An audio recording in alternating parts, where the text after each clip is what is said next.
Every member of that army is complicit in genocide. When IDF soldiers come after their stint in the army to Harvard campus, they ought to be shunned. You ought not to be inclusive of child killers. Any member of the campus community has a right to shun any other member of the campus community, but I strongly advocate that they not do it. I look at a university in particular as a place of education where we try to surmount the limitations and the transgressions that have marked and marred our lives in the past, and use education and persuasion and humanity and love and compassion and empathy. You a different kind of brother than I am. I don't have to make you like me. You the kind of brother who have courage, intellect, unbelievable commitment to truth, and believes in shunning. I'm a different kind of brother. Shunning people who are connected with killing babies. I don't believe in shunning as if it were a political principle. It's a visceral reaction. Yeah, and I thought, in most contexts, Norman is against canceling, is against shunning. Totally. Yeah, so you have a war crimes exception to all of your free speech. I do. No, but I said that 2 hours ago. no, I have a war You're crime. right. You're absolutely right. You're right, and it's understandable. It's just not justifiable. I've told this story many times, and people will forgive me for repeating myself. So in 1979, my mother was testified in a trial in Düsseldorf, West Germany, as it was called back then, for the guards from Majdanek concentration camp. And my mother was astonished. They were allowed to freely walk in the courtroom. She assumed when she was invited that they would be in some way incarcerated, but they just moved around freely. And she knew the guards. She knew the guards.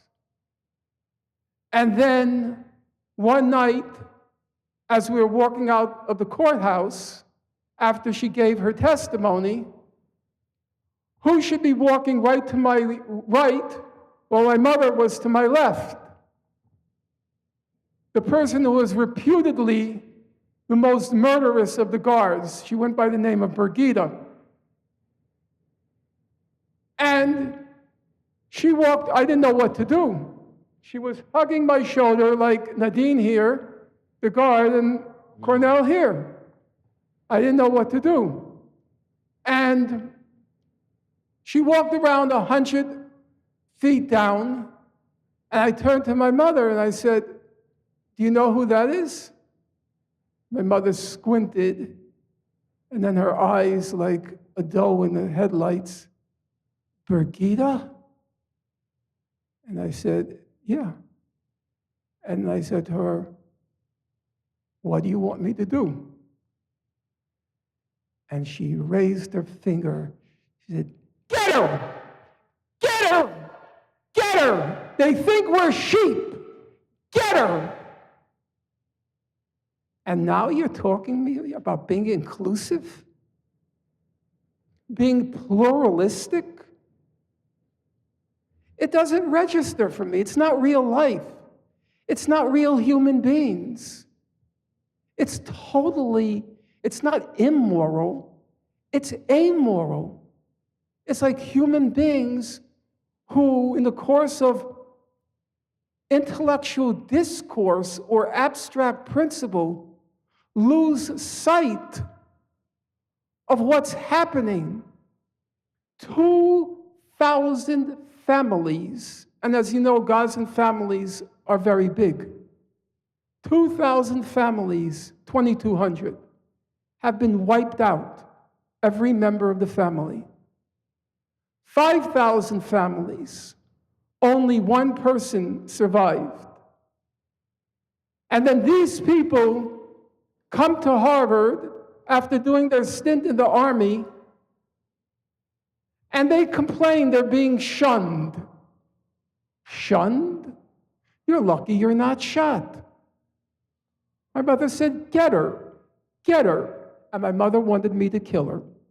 No question in my mind about that. At that moment, she wanted me to kill her. So the question for you is, what did you do? Did you hunt the cat down and beat him down the way your mother wanted you to? Or did you just keep on walking? So if my mother was walking with me down the street, and I saw the mother uncle who would do that, I'm like my grandfather.